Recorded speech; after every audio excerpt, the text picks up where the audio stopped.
Itong topic na ito, kaya ito ang aking napili ay magpasa hanggang ngayon ay lumalad pa rin po yung proseso na hindi natutugunan o nasasagutan yung mga taong nadamay lamang sa panahon ng digmaan kontra droga ni Rodrigo Duterte nung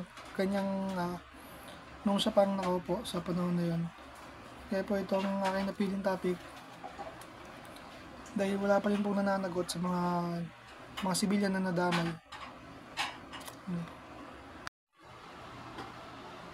Ang panunungkulan ni Rodrigo Duterte sa Pilipinas noong taong 2016 to 2022 ay minarkahan ng kanyang kontrobersyal na digmaan kontra droga. Inilungsad gamit ang pangako na puksain ang krimen na may kinalaman sa droga at ibalik ang kaayusan. Ang kampanya ay mabisa naging isang malupit na pagsugpo na nailalarawan ng malawakang extrajudicial killings. Paglabag sa karapatan ng pantao at isang nakapangilabot na pagsasawalang bahala sa tamang proseso.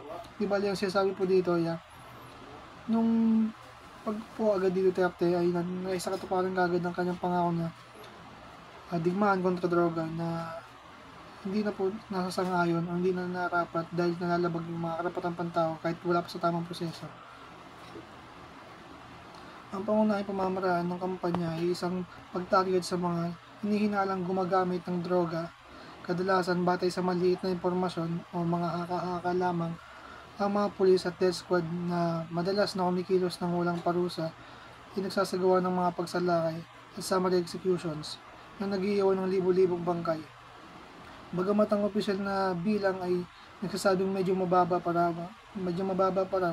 ang bilang ng mga namamatay, ang mga organisasyon sa karapatang pantao at mga malayang investigasyon ay nagdokumento na mas mataas na ang mga bilang ng mga tao na nasasawi na umaabot sa libo-libo ang mga pagkamatay.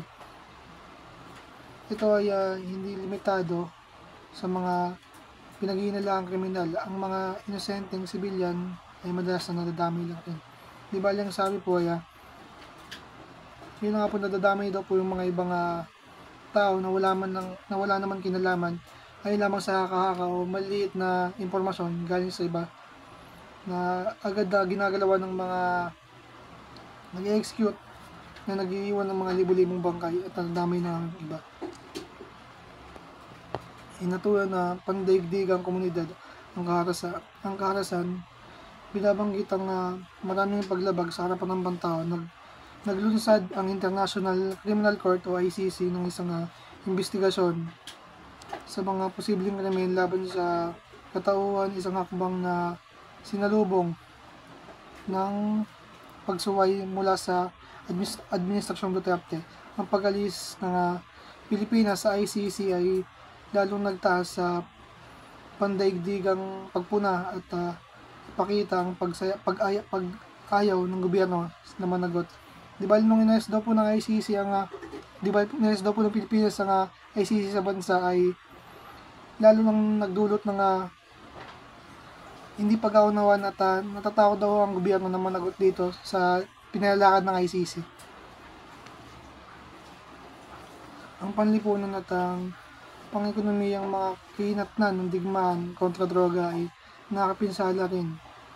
Ang mga pagpatay ay lumilikha ng isang kapaligiran na takot at malawakang pagkakawalang tiwala ng mga tao sa paligid, sa batas, at sa mga iba pa.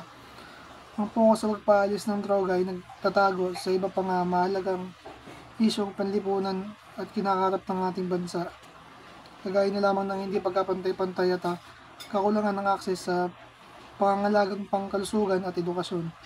Bukod dito, ang kampanya ay hindi patas na nakakapekto sa mga maayos na komunidad na nagpapaalala sa umiiral na social division sa ating panlipunan.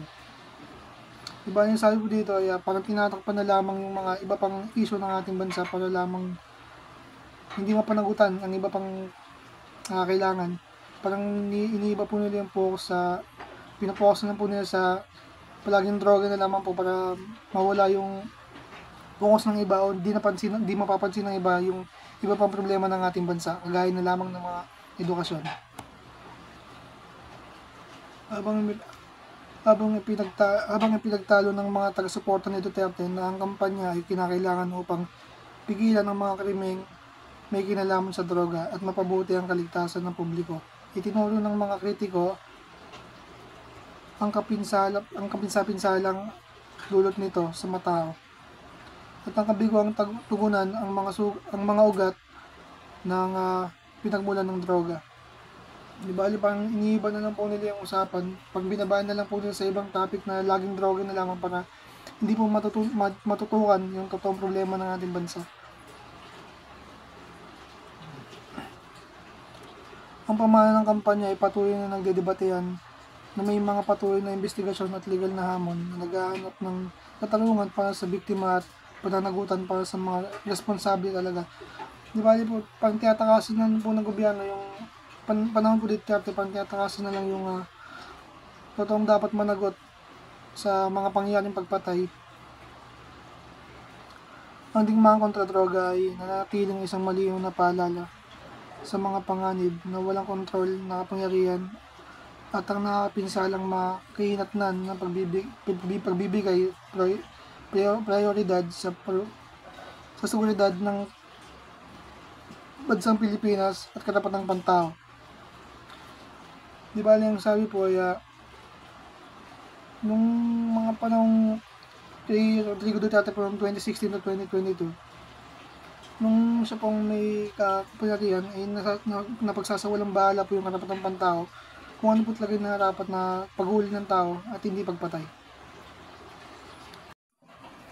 Itong topic na ito, kaya ito ang aking napili ay magpasa hanggang ngayon ay lumalaad pa rin po yung proseso na hindi natutugunan o nasasagutan yung mga taong nadami lamang sa panahon ng digmaan kontra droga ni Rodrigo Duterte nung kanyang nung siya pang nakaupo sa panahon na yun.